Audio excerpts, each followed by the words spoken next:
जिंदाबाद जिंदाबाद जिंदाबाद चिराग पासवान जिंदाबाद जिंदाबाद चिराग जिंदाबाद पासवान जी को जय श्री राम जय श्री राम जय श्री राम चिराग पासवान जी को जय श्री राम जय श्री राम जय श्री राम चिराग पासवान जी को जय श्री राम जय श्री राम जय श्री राम।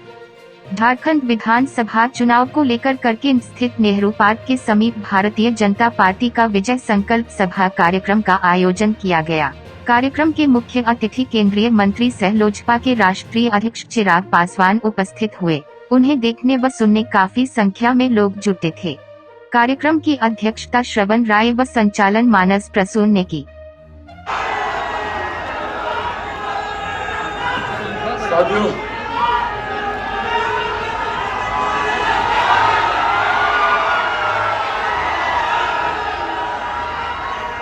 जहाँ भी मैं झारखंड में प्रचार के लिए जा रहा हूँ, कहा बताया मुझे ये जाता है कि मुझे चुनाव प्रचार के लिए आना है, पर हकीकत में जब उस सभा में पहुंचता हूँ और आप लोगों का जन सैलाब और उसके साथ साथ ये उत्साह देखता हूँ, तो ये कतई चुनाव प्रचार की सभा नहीं, ये विजय की सभा दिखती है। आप लोगों ने पहले ही मन बना लिया है और ये हकीकत है। देखिए, अब महज कुछ घंटे बाकी रह गए चुनाव प्रचार समाप्त होने में, और एक सटीक जानकारी आप लोगों के साथ साझा करके जाना चाहता हूं। एक बात तय है कि आगामी 23 तारीख को जब परिणाम आएंगे तो झारखंड में हमारे प्रधानमंत्री आदरणीय नरेंद्र मोदी जी के सोच वाली सरकार यहाँ पर बनने जा रही है। इसमें कोई शंका नहीं है, इसमें कोई संदेह नहीं है। ऐसे में जरूरी है कि जब प्रधानमंत्री जी की सोच वाली सरकार यहाँ पर बने तो उस सरकार में जो धनबाद विधानसभा का प्रतिनिधित्व करने वाले विधायक हो, वो भी प्रधानमंत्री नरेंद्र मोदी जी की सोच वाले विधायक हो। ऐसे विधायक जो मुख्यमंत्री के बगल में बैठकर आपकी समस्या का समाधान कर सके, जो प्रधानमंत्री जी के साथ मिलकर आपके विकास के कार्यों को धरातल पर उतार सके। ऐसे में एक बार फिर से मेरे प्रधानमंत्री आदरणीय नरेंद्र मोदी जी ने, हमारे गठबंधन ने आदरणीय राज सिन्हा जी पर एक बार फिर से अपना विश्वास जताने का काम किया। इनकी तत्परता विकास कार्यों को देखते हुए, इनकी तत्परता आप लोगों की समस्या का समाधान ढूंढने को लेकर, इन बातों ने हमारे प्रधानमंत्री जी को पुनः प्रेरित किया कि अगर यहाँ से कोई प्रतिनिधित्व ईमानदारी से सच्ची भावना के साथ कर सकता है तो वो राज सिन्हा जी ही हैं। और इसीलिए एक बार फिर से अपने सिपाही के तौर पर प्रधानमंत्री जी ने यहाँ पर भेजने का काम किया। साथियों, आप सब को अगले 2 दिन में एक महत्वपूर्ण चुनाव करना है। कुछ घंटों में प्रचार रुकेगा, 20 तारीख को मतदान है। उस मतदान में आप लोगों को चुनना है 2 गठबंधनों के बीच, एक जो विकास की बात करते हैं, दूसरा जो विनाश की बात करते हैं। ये चुनाव विकास और विनाश के बीच ये चुनाव होने जा रहा है। ऐसे में साथियों, ये आग्रह करने आया हूं आप लोगों के बीच कि एक तरफ जहां मेरे प्रधानमंत्री गांव और शहर की दूरी को कम करने का प्रयास कर रहे हैं, जिन्होंने एक के बाद एक ऐसी गरीब कल्याण की योजनाओं का निर्माण करने का काम किया जो गांव और शहर के बीच की दूरी को कम कर रहा है। यहाँ पे भारी संख्या में महिलाएं मौजूद है। पहली बार देश में एक ऐसे प्रधानमंत्री आए जिन्होंने महिलाओं के सम्मान की चिंता कर शौचालय बनवाने का काम किया, जिन्होंने महिलाओं के स्वास्थ्य की चिंता कर उज्ज्वला योजना के माध्यम से घर घर गैस कनेक्शन पहुंचाने का काम किया।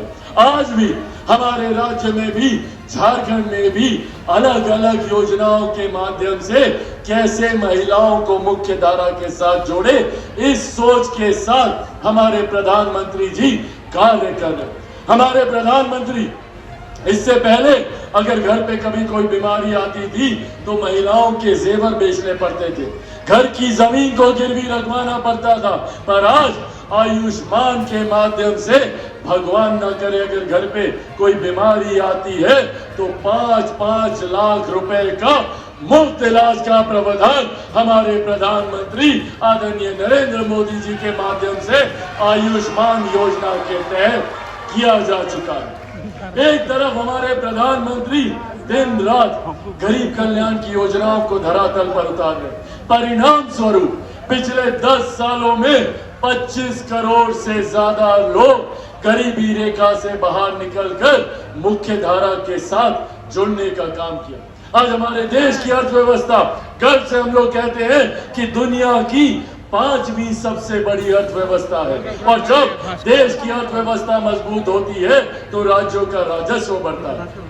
जब राज्य का राजस्व बढ़ता है तो हर जिले में विकास की योजनाओं के लिए ज्यादा राशि आवंटित की जाती है। जिले में ज्यादा राशि आती है तो गरीब परिवार के हाथ में ज्यादा कमाई आती है, प्रति व्यक्ति आय में इजाफा होता है। आज तो हम लोग 5वें नंबर पर हैं। अगली बार जब आप लोगों के बीच चुनाव प्रचार के लिए आएंगे, इन 5 सालों में देश की अर्थव्यवस्था 5वें नंबर से बढ़कर दुनिया की तीसरी सबसे बड़ी अर्थव्यवस्था भारत बनने जा रहा है। ये देश हमारे प्रधानमंत्री की, जहां एक तरफ हमारे प्रधानमंत्री ने देश की अर्थव्यवस्था को मजबूत किया तो वहीं हमारी आस्था को भी सम्मान देने का काम किया। सोचिए, पिछले 500 साल से आज जैसे हम लोग टेंट के नीचे बैठे हैं, ऐसे ही पिछले 500 साल से प्रभु श्री राम टेंट के नीचे धूप गर्मी धूल मिट्टी में ऐसे ही बैठे थे। पहली बार देश में एक प्रधानमंत्री आए जिन्होंने हमारी आस्था को सम्मान देते हुए अयोध्या में भव्य राम मंदिर का निर्माण कर राम लल्ला की मूर्ति की प्राण प्रतिष्ठा वहां कराने का काम किया।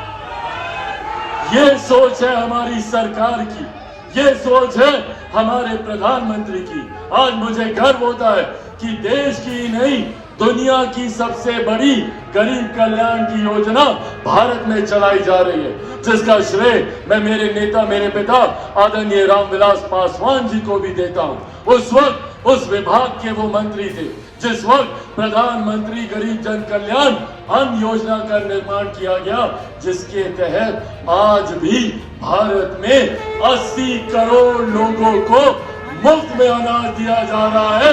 ये देन हमारे प्रधानमंत्री आदरणीय नरेंद्र मोदी जी की। साथियों, एक तरफ हमारी सरकार जो एक के बाद एक गरीब कल्याण की योजनाओं को धरातल पर उतारने का काम कर रही है, विपक्ष कांग्रेस जेएमएम राजद जैसे लोग सिर्फ झूठा प्रचार कर हम लोगों को डरा कर बहका कर हम लोगों का मत हासिल करने का काम कर रहे हैं। आजकल आप देखे होंगे कांग्रेस के नेता राहुल जी के हाथ में संविधान लेकर घूमते हैं। क्या बोलते थे लोकसभा में कि नरेंद्र मोदी जी तीसरी बार प्रधानमंत्री बने तो संविधान की हत्या हो जाएगी। कौन से संविधान की हत्या हो गई? और आज जिस संविधान की प्रतिलिपि ये लोग लेकर घूमते हैं, पूछिए इन लोगों से, जब 89 तक संविधान के रचयिता संविधान के निर्माता डॉक्टर बाबा साहेब भीमराव अम्बेडकर की एक तस्वीर तक इन लोगों ने भारत की संसद में नहीं लगने दी।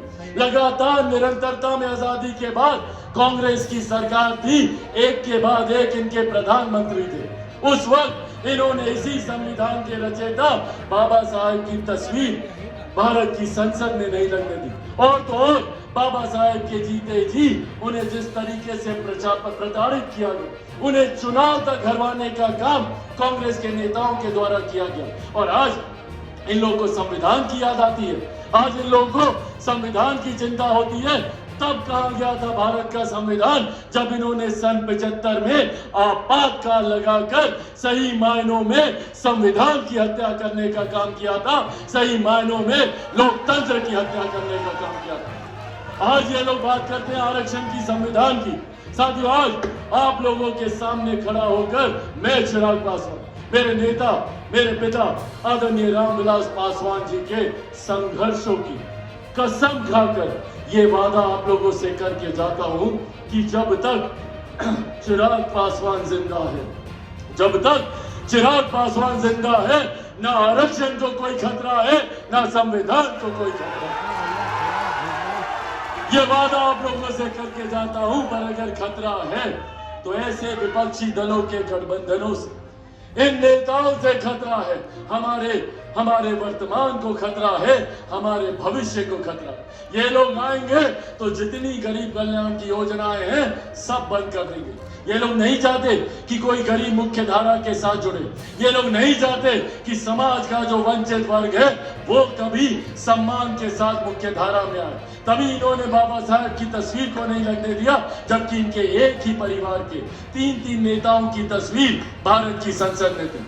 भगवान बिरसा मुंडा जी की तस्वीर को इन्होंने भारत की संसद में नहीं लगने दिया। आज जब मेरे प्रधानमंत्री शान के साथ, गर्व के साथ, गौरव के साथ बिरसा मुंडा जी की 150वीं जयंती दिवस समारोह पर जनजातीय गौरव दिवस का आयोजन करते हैं तो इन लोगों को तकलीफ होती है कि क्यों देश के प्रधानमंत्री समाज के सबसे वंचित वर्ग को इतना सम्मान दे रहे। आज हमारे प्रधानमंत्री जी की वजह से आज समाज के सबसे वंचित वर्ग से आने वाली महिला देश के सर्वोच्च पद पर विराजमान है। महामहिम राष्ट्रपति के रूप में वो वहां पर विराजमान है। ये सोच हमारे प्रधानमंत्री नरेंद्र मोदी जी की है। साथियों, अब ये जिम्मेदारी हम सब की बनती है कि प्रधानमंत्री जी की इस सोच को और मजबूती दें। प्रधानमंत्री जी की इस सोच को ताकत देने की जिम्मेदारी हम सब के ऊपर है। और हकीकत है, जिस राज्य में डबल इंजन की सरकार होती है उस राज्य को विकास करने से कोई नहीं रोक सकता। और एक बार फिर झारखंड की जनता ने डबल इंजन की सरकार झारखंड को देने का मन बना लिया है। इसीलिए साथियों, बस ये विनम्र आग्रह करने आया हूं। और मैं जानता हूं कि आप सब ने भी मन बना लिया है कि यहाँ से राज सिन्हा जी को आप लोग भारी मतों से विजयी बनाकर बिहार, झारखंड की विधानसभा में भेजने का काम करेंगे। कीजिएगा ना, जाइएगा ना 20 तारीख को मतदान करने। अकेले जाइएगा, सबको लेकर जाना है। हर गांव में कोई छूटना नहीं चाहिए। चाचा चाची, दादा दादी, नाना नानी, यार दोस्त, अड़ोस पड़ोस, रिश्तेदारी, सबको लेकर जाइएगा। और जाकर कितना नंबर पे बटन दबाइएगा? सबको पता है 3 नंबर, सबको पता है। दिखाइए एक बार सब लोग 3 नंबर, 3 नंबर पर।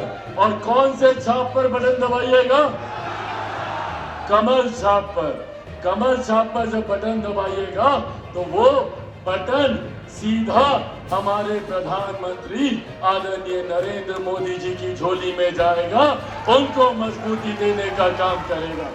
साथियों, आज इस सभा में मंत्रिमंडल में मेरे वरिष्ठ सहयोगी और मध्य प्रदेश के पूर्व मुख्यमंत्री आदरणीय शिवराज सिंह जी को भी यहाँ पर आना था, पर किसी कारणवश वो नहीं आ पाए। अभी थोड़ी देर पहले वो अपना भाषण फोन के माध्यम से यहाँ पर दे रहे थे, पर नेटवर्क में परेशानी होने की वजह से उनकी बातें आप तक पहुंच नहीं पाई। तो उन्होंने मुझसे विशेष तौर पर यह आग्रह किया है कि उनकी तरफ से भी आप सबसे विनम्रता पूर्वक हाथ जोड़कर यह आग्रह करूं कि आप सब 20 तारीख को 3 नंबर पर कमल छाप पर बटन दबाकर आदरणीय राज सिन्हा जी को भारी मतों से यहाँ से विजय बनाने का काम करें।